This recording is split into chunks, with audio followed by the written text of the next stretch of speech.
सिद्ध हो जाता है। हे गुरु ब्रह्मा, हे गुरु विष्णु,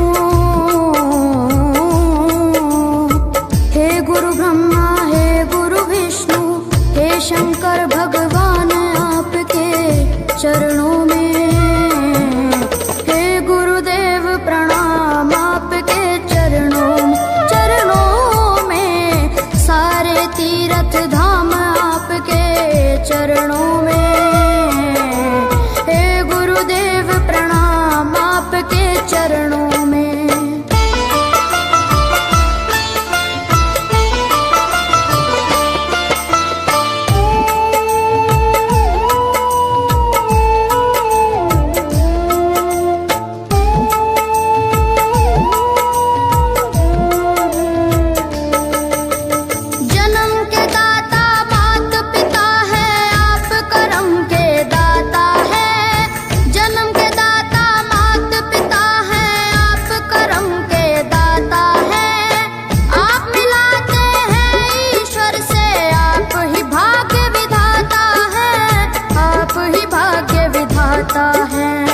दुखिया मन को, रोगी तन को,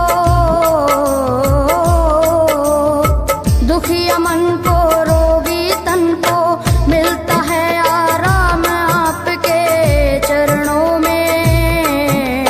हे गुरुदेव प्रणाम आपके चरणों में,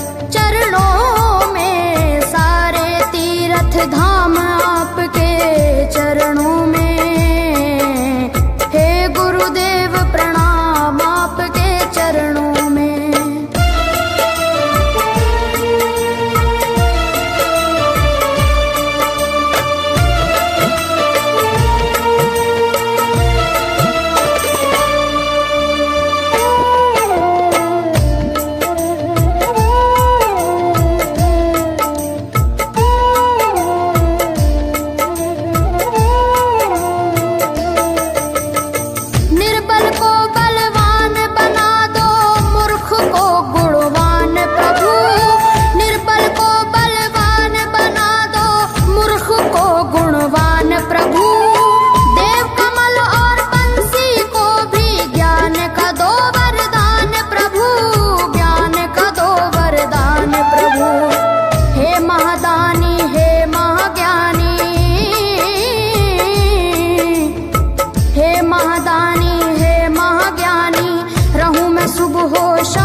चरणों में।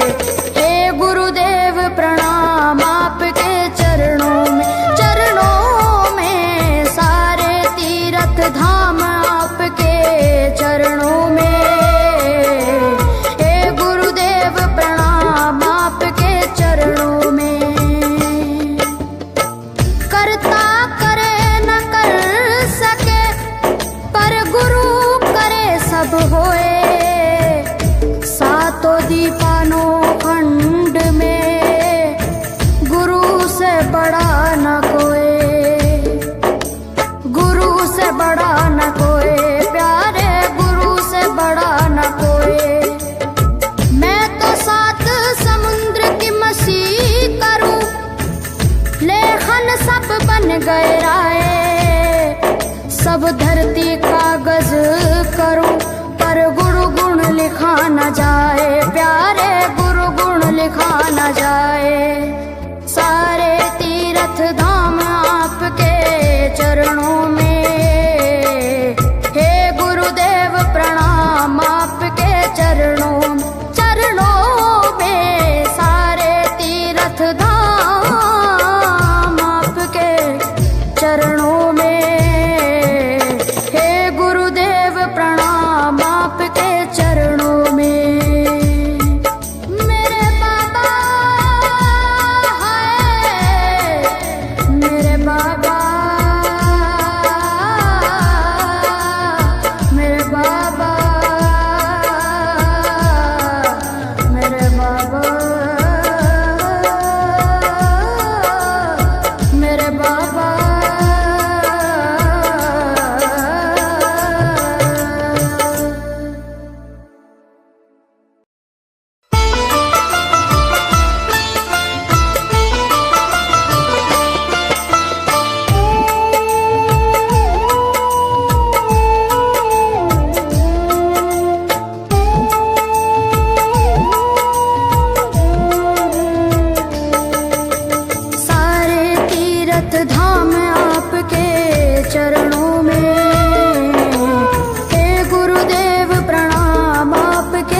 बाबा